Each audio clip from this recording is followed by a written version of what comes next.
శ్రీరంగసింహగిరిదేశికపాదసేవా ప్రాప్తాఖిలద్రవిడవేదరహస్యజాతం శ్రీగౌతమాన్వయజమాశ్రితభాగధేయం గోపాలదేశికమహం శరణం ప్రపద్యే.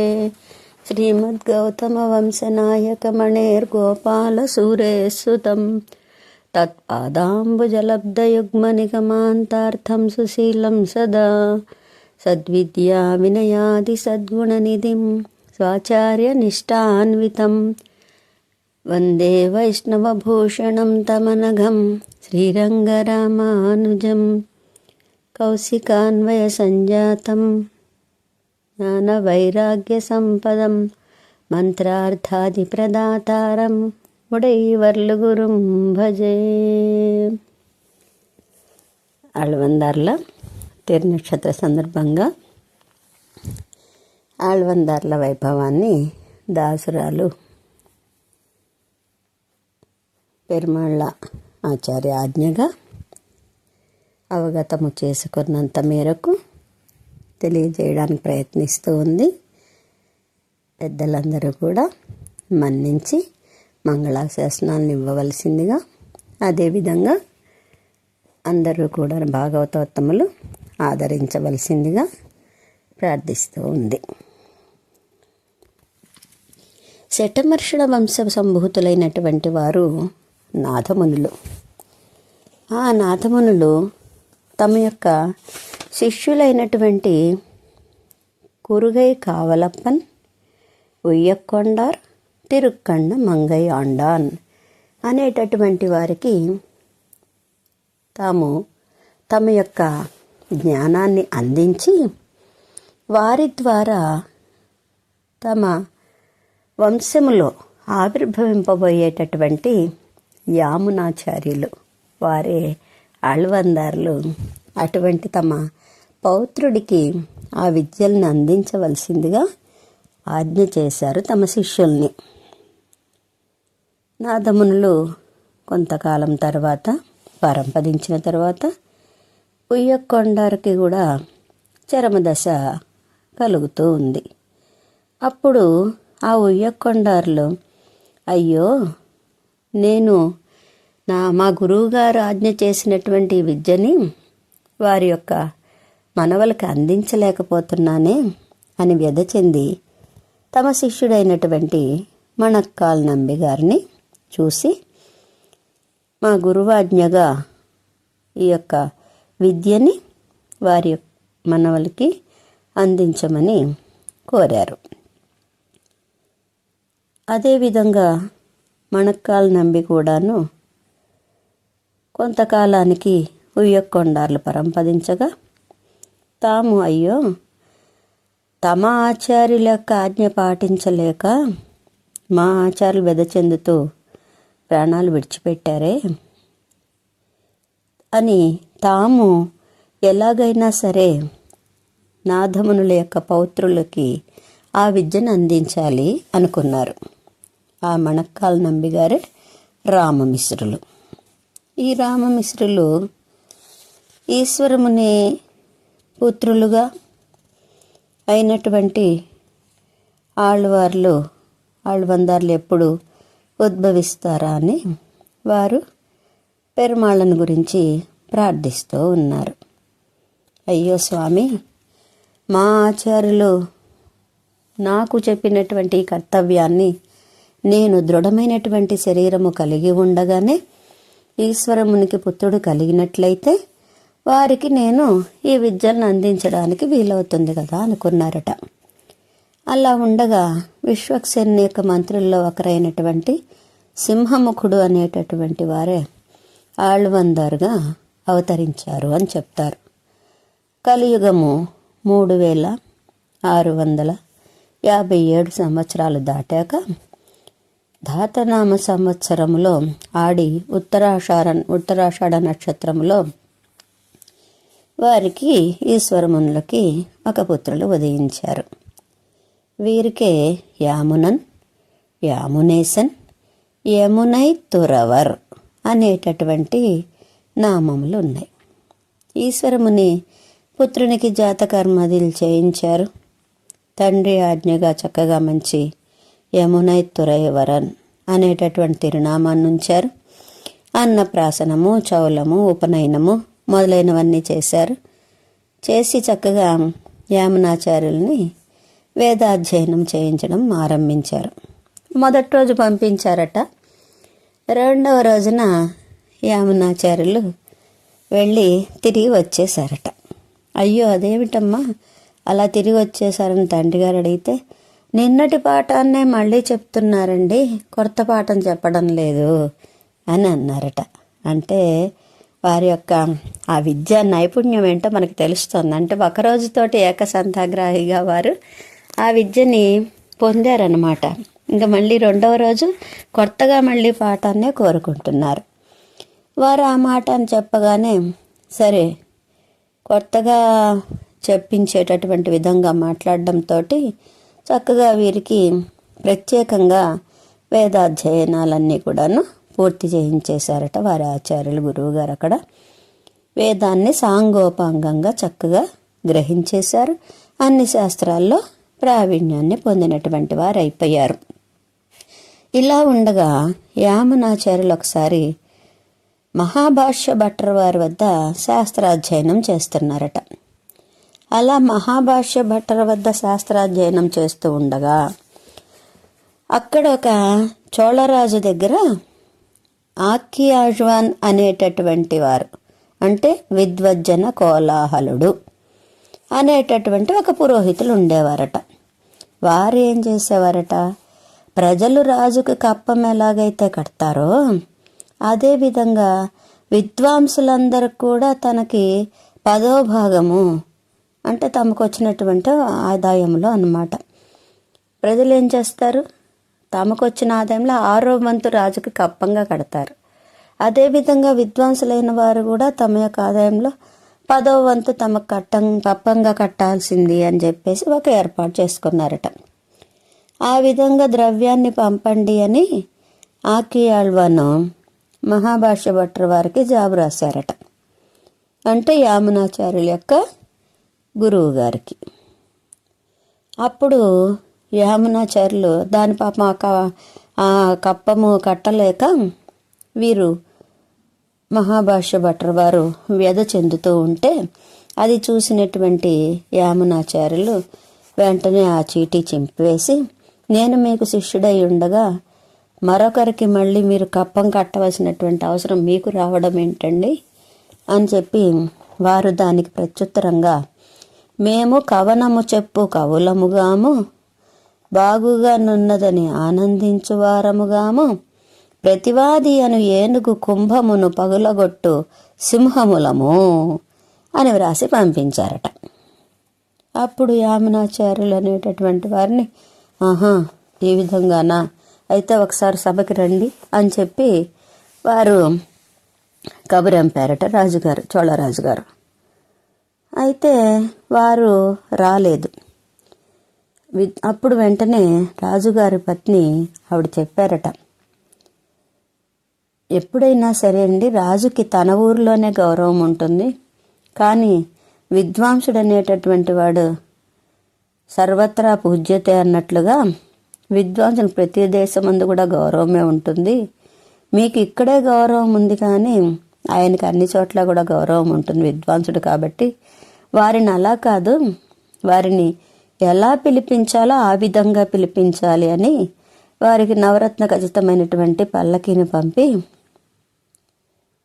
వారి యొక్క గురువు గారితో పాటు యామునాచార్యుల్ని ఇక్కడికి రావాల్సిందిగా కబురంపారట.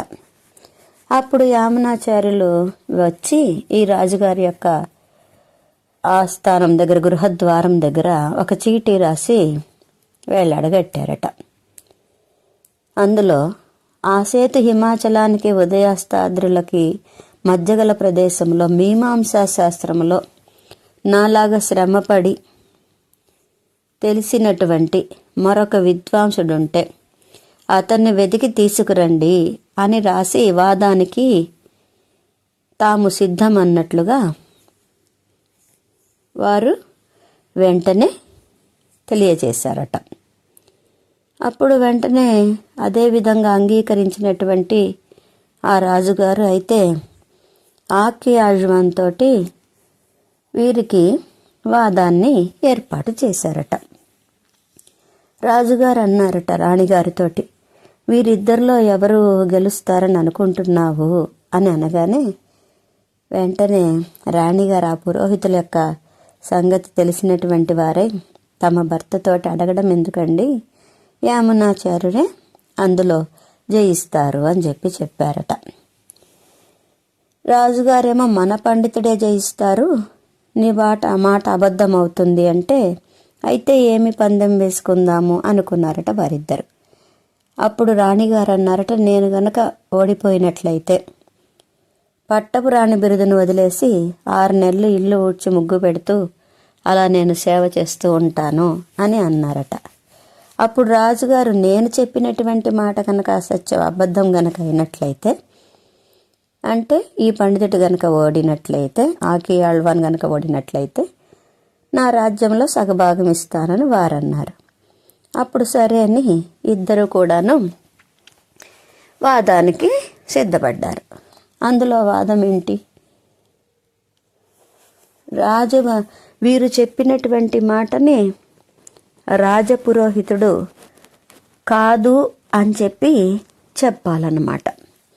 అప్పుడు వీరు ఏమని చెప్పారట, మీ తల్లి వంధ్య కాదు, గొడ్రాలు కాదు, ఒక మాట అన్నారు యామునాచార్యులు ఆ యొక్క విద్వజ్జన కోలాహలుడితోటి.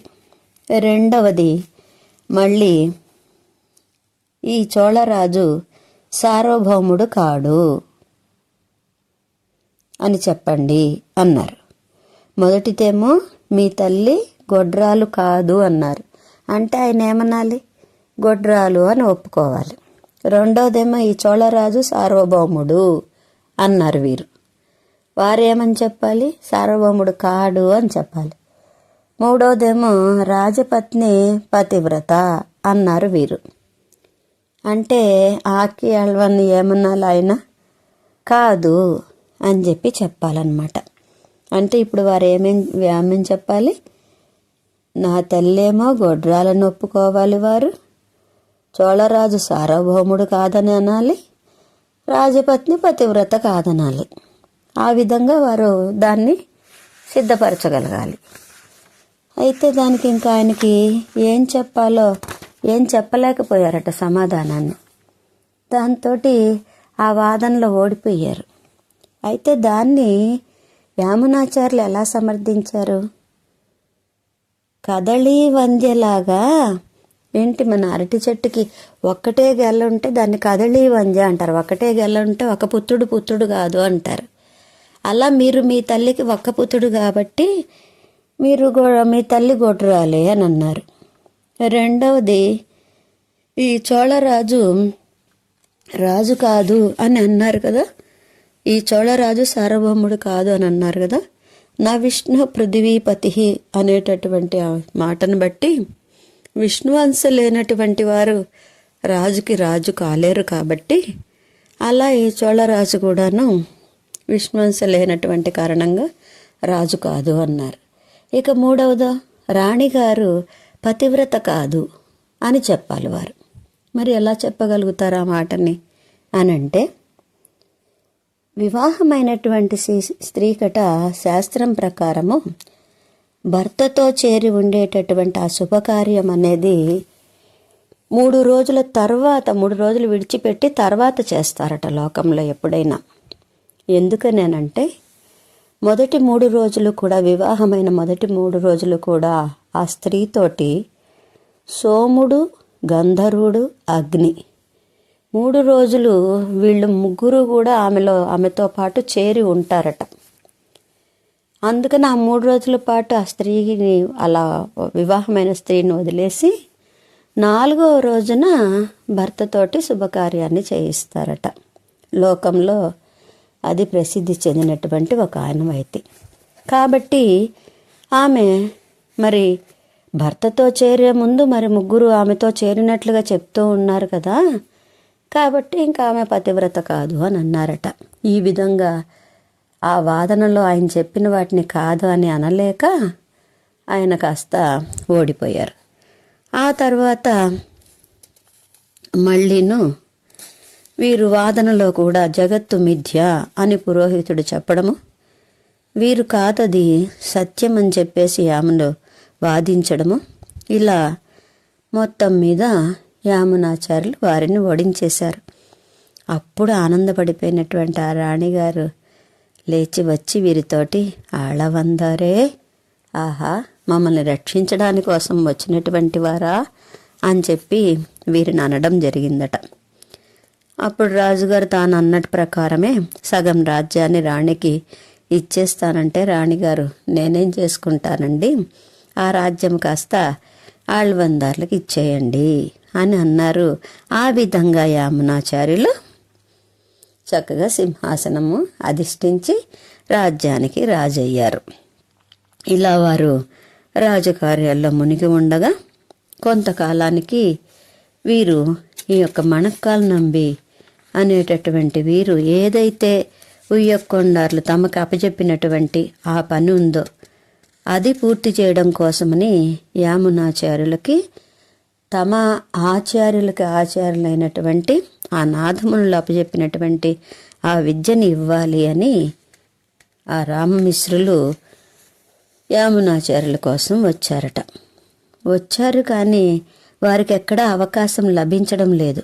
ఎన్నిసార్లు వారిని కలవాలని ప్రయత్నిస్తున్న రామమిశ్రులకి ద్వారపాలకులు త్రోసిపుచ్చుతున్నారు, లోపలికి వెళ్ళడానికి అవకాశం దొరకలేదు.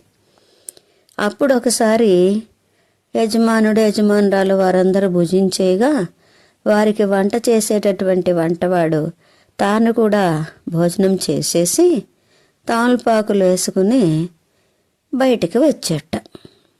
అప్పుడు ఈ రామమిశ్రులు, మీరు రాజుగారికి ఏమి ప్రియమైనటువంటిది అని వారిని ఆ వంటవాడిని అడిగారట. అప్పుడు ఆ వంటవాడు ముండ్ల ముస్తె కూర అంటే మా రాజుగారికి బాగా ప్రీతి అని చెప్పారట. దాంతో రామమిశ్రులు ఆ సంగతి తెలుసుకుని 6 నెలల పాటు ప్రతిరోజు కూడా ముండ్ల ముస్తె కూర తెచ్చి ఇస్తూ ఉండేవారట. ఇస్తూ ఉంటే రోజు కూడా రాజుగారు చక్కగా ఆనందంగా దాంతో వారు చేసినటువంటి పదార్థాలని హాయిగా స్వీకరిస్తూ ఉండేవారు. ఒకరోజు రామమిశ్రులు ఇంకా అది తేవడం మానేశారట. వెంటనే రాజుగారు అడిగారట, ఏంటయ్యా ఇవాళ ముండ్ల ముస్తె కూర వండలేదు ఎందుకని అని చెప్పి అడిగితే, అప్పుడు ఆ వంటవాడు అన్నట్ట, ఆ రోజు తెచ్చేటటువంటి ఆ వృద్ధ బ్రాహ్మణుడు ఇవాళ తీసుకురాలేదండి అని చెప్పాట. అయ్యో ఎందుకని తీసుకురాలేదు అని అంటే అతను వృద్ధ బ్రాహ్మణుడిని అడిగారట ఆ వంటవాడు, ఏంటి కారణం తీసుకురాకపోవడానికి అని అంటే, ఆయనకు అనారోగ్యంగా ఉందిటండి కాబట్టి ఆయన తీసుకురాలేదు అని చెప్పారు. అయ్యో అవునా, అయితే రేపు అతన్ని ఒకసారి తీసుకురండి మన దగ్గరికి అని చెప్పారు. సరే వెంటనే వారిని కాస్త ఇక్కడికి తీసుకొచ్చారట యామునార్ల దగ్గరికి, ఆ రామమిశ్రుల్ని. అప్పుడు యామునార్యులు వారిని అడిగారట, రోజు కూడా మాకు 6 నెలలుగా ఈ ముండ్ల ముస్తె కూర తెస్తున్నటువంటిది మీరేనా అండి అని. వెంటనే మణక్కాల్ నంబి, అవును మేమే అన్నారు. అయ్యో మీకు చాలా శ్రమ కదండి, మీకు వేరే పని లేదా, ఎందుకని రోజు అలా తెస్తున్నారు, మరి నిన్నెందుకు తేలేదండి అని అడిగారట. నాకు దేహము అస్వస్థగా ఉందండి అందుకే తేలేకపోయాన్ని. అయ్యో అవునా, మరి సరే ఇంతకి దేన్ని ఉద్దేశించి మీరు ఇలా రోజు కూడా నా ఇష్టాన్ని తెలుసుకుని మరి నాకు ఆకుని తెచ్చి ఇచ్చారు అని అడిగితే, నాకేమీ అక్కర్లేదండి అని అన్నారు. అక్కర్లేకపోతే మరి ఎందుకని ఇంత శ్రద్ధగా తెచ్చారు అంటే, నాకు ఒక పని ఉంది, ఆ పని చేస్తే చాలు అని అడిగారట. ఏంటండి ఆ పని అని ఆళ్వందారులు అడిగారు.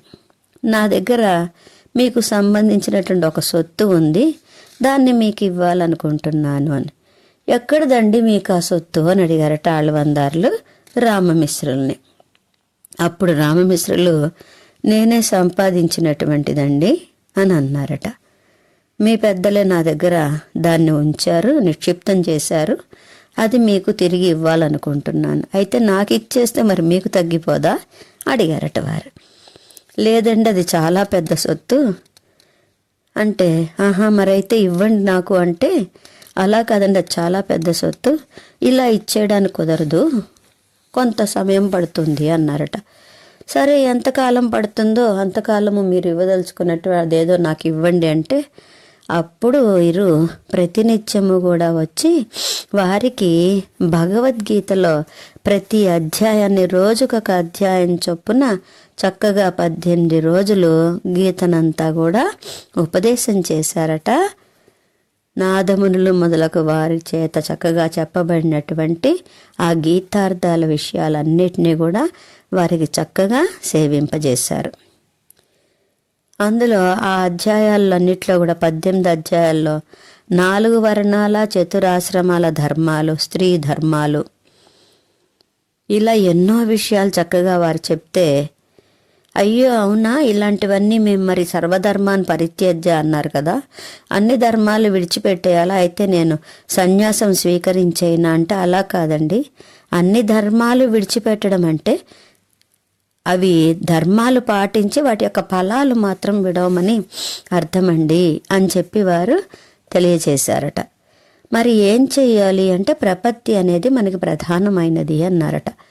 మరి ప్రపత్తి చేయడం అంటే ఏమేమి అంగాలు ఉంటాయి దానికి అంటే, భగవంతుడికి అనుకూలంగా ఉండడము, అదేవిధంగా ప్రతికూలమైనటువంటి వాటిని విడిచిపెట్టడము, మనం నమ్మి ఉన్నాము కాబట్టి స్వామి కాపాడుతాడో కాపాడో అనే సందేహం లేకుండా ఉండడము, తర్వాత భగవంతుని పాదాలయందు నమ్మి విశ్వసించి ఉండడము, అతనికి తప్ప ఇంకొకరికి దాసులము కాదని అనుకుని ఉండడము, తనని కాపాడుతాడు అని తన యొక్క భారాన్ని స్వామి మీద వేసి ఉంచడం. ఈ విధంగా స్వామిని, భగవంతుణ్ణి ప్రార్థించాలి అన్నారు. దాంతో అది విన్నటువంటి గీతార్థం వినడంతో ఆళ్ళవందార్లకి విరక్తి అనేటటువంటిది కలిగిందట. సొత్తును చూపెడతామన్నారండి, ఇది మంత్రమే కదా మరి అంటే, ఆ సొత్తును కనుక్కోవడానికి ఈ మంత్రమే ఉపయోగపడుతుందండి, మీరు అడిగినటువంటి ఆ సొత్తు ఇక్కడ లేదు అన్నారట. అయితే మరి ఎక్కడుందండి అని అన్నారట. అప్పుడు వారు ఆళ్వందార్తోటి, ఈ సంసారం అనేటటువంటిది రుచి పోయినప్పుడు ఆ సొత్తు మీ చేతికి వస్తుంది అని అన్నారట.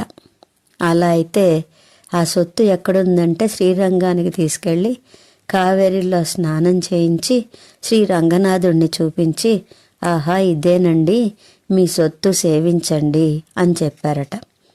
లోపలికెళ్ళి ప్రదర్శనం చేసి చూసి, ఎంత గొప్ప వైభవపేతమైనటువంటిది కదా ఇది అని వారు, మీ తాతగారు మీకు అని ఆనందిస్తుంటే, మీ తాతగారు మీకు ఇచ్చినటువంటి సొత్తండి ఇది అని దాన్ని ఉయ్యకొండార్లు నాకు అప్పచెప్పారు, నేను మీకు చూపించాను అని చెప్పారట. అప్పుడు గీతాశాస్త్రంలో చెప్పినటువంటి స్వామి యొక్క మూర్తిని చక్కగా వారు దర్శించుకున్నారు. వారు ఎప్పుడూ కూడా ఈ సొత్తుని జాగ్రత్తగా ఉంచుకోవాలి అంటే ద్వయమంత్రాన్ని అనుసంధానము చేస్తూ ఉండండి అంటూ వారికి ద్వయమంత్రాన్ని చక్కగా ఉపదేశం చేశారట. అయితే మరి ఎప్పుడు లభిస్తుందండి దీని ఫలితం నాకు అనంటే, ఎవరైనా సరే చిన్న వయసులో ఉన్నవారు వారు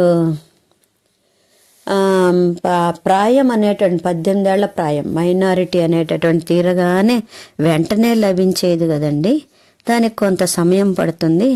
అలాగే మీరు కూడా ఈ ద్వయమంత్రాన్ని జపిస్తూ ఉండండి, పెరుమాళ్ళ అనుగ్రహము మీకు చక్కగా కొంతకాలానికి లభిస్తుంది అని చెప్పారట. అలా అనగా ఆళ్ళవందార్లు చక్కగా అదే విధంగా ఆర్తి, విరక్తి మొదలైనటువంటి సాధన సంపత్తితోటి తమ సొత్తుని పొంది హాయిగా అలాగా ఆనందిస్తూ ఉండేటటువంటి వారు. అలా ఉండగా వారు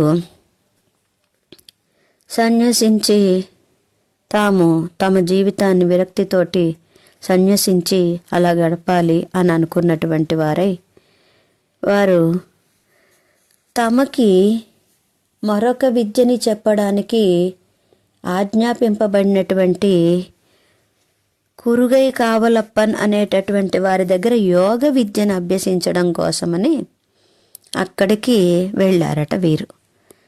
అయితే ఆ యోగ విద్య కోసం వెళ్ళినప్పుడు వారక్కడ కురుగై కావలప్పన్ అనేటటువంటి వారు గంగైకొండ చోళపురంలో ఉన్నారట.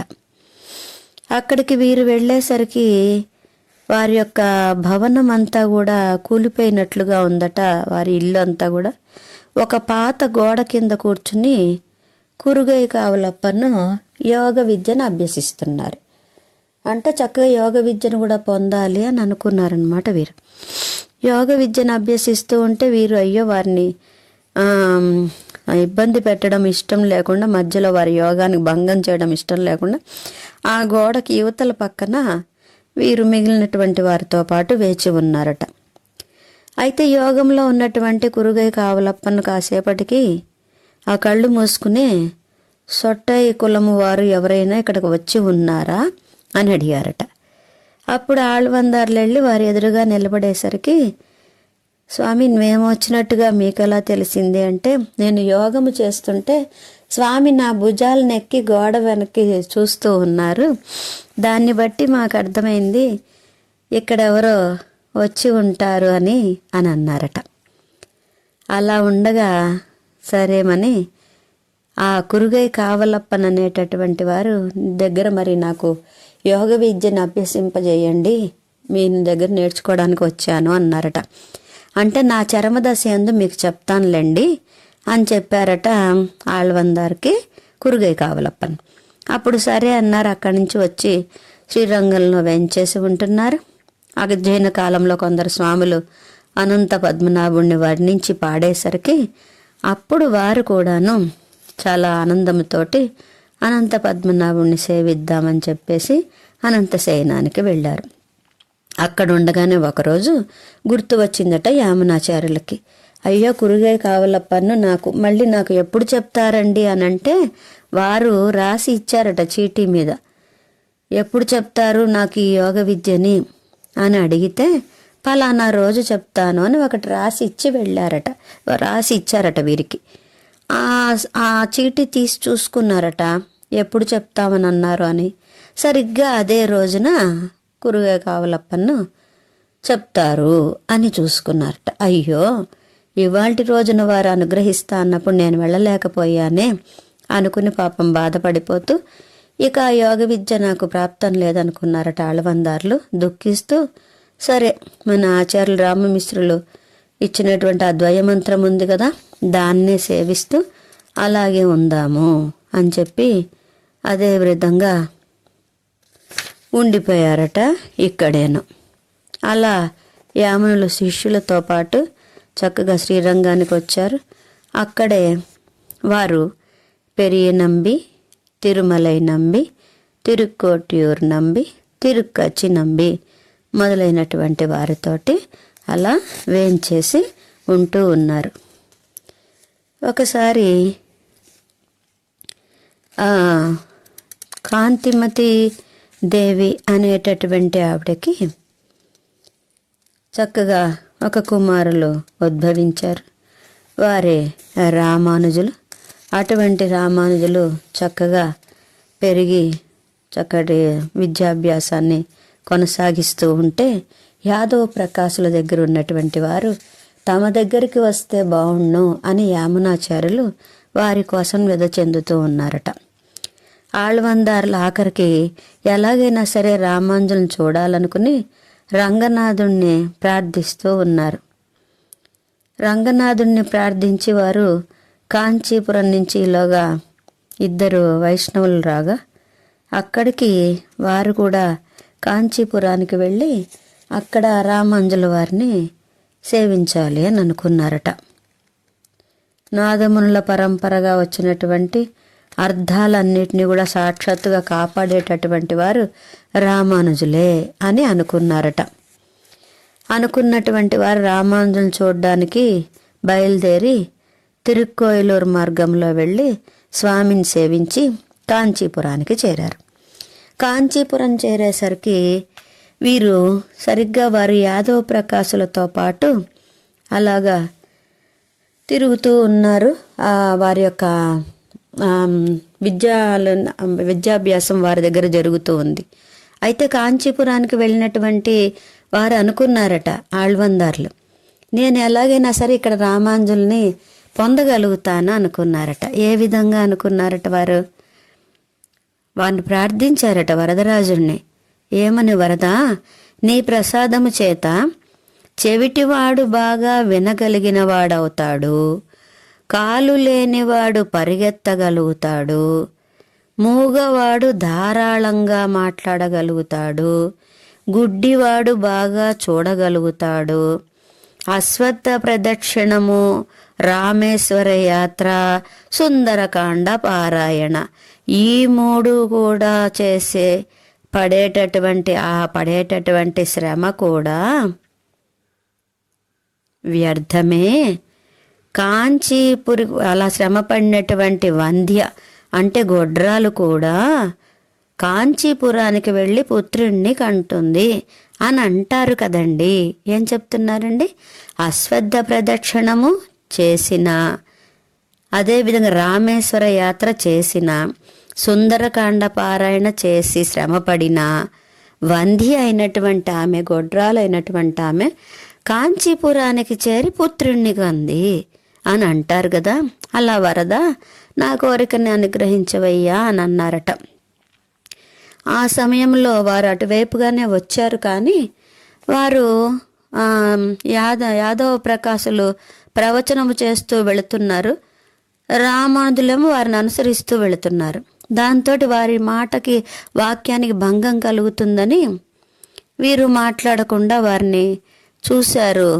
అంతే తప్ప అయ్యో పలానా వారే భవిష్యత్ ఆచార్యులు అని చెప్పి వాళ్ళు ఉన్నటువంటి ఆ శిష్యులందరిలో, యాదవ ప్రకాశ శిష్యులందరిలో వారిని చూసి పక్కన ఉన్నటువంటి శిష్యులకు చెప్పారట. కానీ వారితో మాట్లాడలేకపోయారు.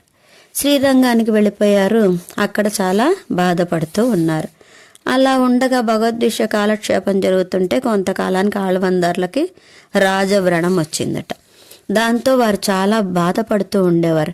అయినా సరే ప్రారబ్ధ కర్మం అనేటటువంటిది ఎప్పటికైనా అనుభవించాలి కదా అని అన్నారు. కర్తం అకర్తం అన్యదా కర్తం శక్తియుతులైనటువంటి తమరు ఆ బాధని నాకు ఇవ్వండి అని చెప్పేసి వారి శిష్యులు ప్రార్థించారట. కానీ అయినప్పటికీ కూడా వారు మాత్రము బాధని ఇవ్వడానికి ఒప్పుకోలేదు. తర్వాత మాత్రము అది కావాలని చెప్పేసి పట్టుబట్టారట. పట్టుబట్టేసరికి వారికి అప్పుడు సరేలేమ్మని చెప్పేసేసి ఆ మార్నేరు నంబి అనేటటువంటి తమ శిష్యులకి ఆ బాధని ఇచ్చారు. తర్వాత వీరికి ఆరోగ్యం కుదుటపడింది. చక్కగా వీరు సంప్రదాయ పరిరక్షణ చేస్తూ ఉన్నారు. అలా ఉండగా ఆళ్వందార్లు రామానుజుల్ని తీసుకురమ్మని పెరియనంబి గారిని పంపించారట. పెరియనంబి గారు ఆజ్ఞ శిరస వహించారు. కాంచీపురికి వెళ్ళారు. అక్కడ చక్కగా స్వామి సన్నిధికి వెళ్ళి వారు కాంచీపురంలో పెరుమాళ్ళ సన్నిధికి వెళ్ళి ఆళ్వందార్ల స్తోత్రం అంటే ఆళ్వందార్లు చేసినటువంటి ఆ స్తోత్రాన్ని పఠించి ప్రదర్శనం చేస్తూ ఉన్నారట. ఏమని ప్రదర్శనం చేస్తున్నారు వీరు? స్వాభావికానవధికాతిశయేసి ధృత్వం నారాయణత్వయి నమృష్యతి వైదికః కః బ్రహ్మా శివస్య తమక పరమస్వరాడి చేతేపి యస్య మహిమార్ణవ విప్రుషస్తే. ఓ నారాయణ, అనేకులు ఒక్కొక్కరు దేవతలను తలుస్తూ ఉంటారు. బ్రహ్మ విష్ణు శివులను ముగ్గురని కొంతమంది అనుకుంటారు. కానీ స్వామి నిన్ను నేను విడవను. నారాయణ అనువాక ప్రతిపాద్యమైనటువంటి నిన్ను ఇతరులు సహించరు. వైదికుడైతే నీవు పరతత్వమని నమ్ముతాడు. అందర్నీ విడిచి నన్ను స్తుతింపునేలా అని అడిగదవా? నీవును దేవతవు, వారును దేవతలేను, కానీ నీ మహిమ సముద్రంగా తోస్తోంది స్వామి, వారి మహిమ జల బిందువుగా తోస్తోంది అని అర్థం కలిగినటువంటి ఆ శ్లోకాన్ని పెరినమ్మి గారు చదువుతుంటే రామాంజులు విన్నట. బ్రహ్మాదులనేమో జలబిందువులను చేసేసి ఆ పరమాత్మైన శ్రీమన్నారాయణని సముద్రంగా చేశారు. ఆహా, ఇంత వైష్ణవ సిద్ధాంత స్థాపకులైనటువంటి వారు ఎవరా అని వచ్చి వారిని అడిగారట. అప్పుడు ఆళ్వందార్ల ఈ స్తోత్రాన్ని రచించినటువంటి వారు శ్రీరంగంలో ఉన్నారు, మిమ్మల్ని రమ్మన్నారు అని చెప్పి పెరియనమ్మి గారు చెప్పారు. వారితోటి వీరు వెళ్ళారు. కానీ అప్పటికే వారు తమ ఆచార్యుల యొక్క తిరువడిగలకి చేరిపోయారు. యామునాచార్యుల వారు, ఆళ్వందార్లు. అప్పుడు వెళ్ళిపోతూ ఆళ్వందార్లు తమ 3 వేళ్లని మాత్రము అలా మడిచి ఉన్నట్లుగా ఉంచి వెళ్ళిపోయారట. అయ్యో రామాంజులు, ఎప్పటి నుంచో ఆళ్వందాలను సేవించాలనుకుంటున్నామే అనుకున్నటువంటి వారు ఏంటా ఇలాగ 3 వేళ్ళు ఇలా ఉండడానికి కారణమని వారు 3 ప్రతిజ్ఞలు చేశారట. బ్రహ్మసూత్రాలకి చక్కగా భాష్యాన్ని రాస్తామని చెప్పి, అలాగే నమ్మాళ్ళ వారు అనుగ్రహించినటువంటి తిరువాయిమొഴി ప్రబంధానికి చక్కగా గొప్ప ఖ్యాతిని తీసుకొస్తామని, వ్యాసుల వారికి పరాశరులకి ఇద్దరికీ కూడా వారిద్దరి యొక్క తిరునామాల్ని కూడా లోకంలో చక్కగా ఉజ్జీవింపజేస్తామని ఇలాగా 3 మాటలు చెప్పేసరికి, 3 ప్రతిజ్ఞలు చేసేసరికి ఆ 3 వేళ్ళు కూడా చక్కగా అలా తెరుచుకున్నాయి అని చెప్పి చెప్తారు. ఈ విధంగా వారు చక్కగా మన వారి ఆచార్యుల్ని సాక్షాత్తుగా ఆచార్యులుగా వారి దగ్గర చేరలేకపోయినా రామాంజులు వారు కూడా వారిని అనుసరించినటువంటి వారే.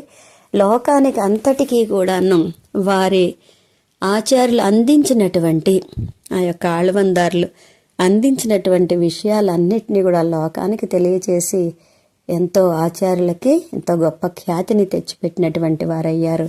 అటువంటి యామునాచార్యుల వారు మనకి ఆళ్వందార్లు, రాణిగారు చెప్పినట్లుగా మనల్ని అందరినీ రక్షించడానికి, ఉజ్జీవింపజేయడానికి వచ్చినటువంటి వారు. వారి తిరునక్షత్ర సందర్భంగా వారి వైభవాన్ని కొంత మనం చెప్పుకోవడం జరిగింది. ఇంకా ఎన్నో విషయాలు పెద్దల ద్వారా మనం తెలుసుకుని ఉజ్జీవించవలసినటువంటి అవసరం ఎంతో ఉంది. ఇదే రోజున సమంగా మనకి గురు పౌర్ణమి, వ్యాస పౌర్ణమి రావడం, ఆళ్వందార్ల యొక్క చక్కగా మనకి అదేవిధంగా పుండరీకాక్షుల యొక్క తిరునక్షత్రాలు కలిసి రావడం చాలా ఆనందదాయకంగా ఉంది. దాసురాలకి ఈ ప్రవచనం చేయడంలో కలిగినటువంటి సందేహాన్ని నివృత్తి చేసి చక్కగా సహకరించినటువంటి మంగళాశాసనాలు అందించినటువంటి ఆచార్యులు మన నరసాపురం స్వామివారు, మంగళ వెంకటాచార్య స్వామివారు, వారికి కూడా దాసురాలు కృతజ్ఞతలు తెలియజేసుకుంటూ భాగవతోత్తములందరికీ కూడా పెరుమాళ్ళ ఆచార్యుల అనుగ్రహం కలగాలని ప్రార్థిస్తూ జై శ్రీమన్నారాయణ.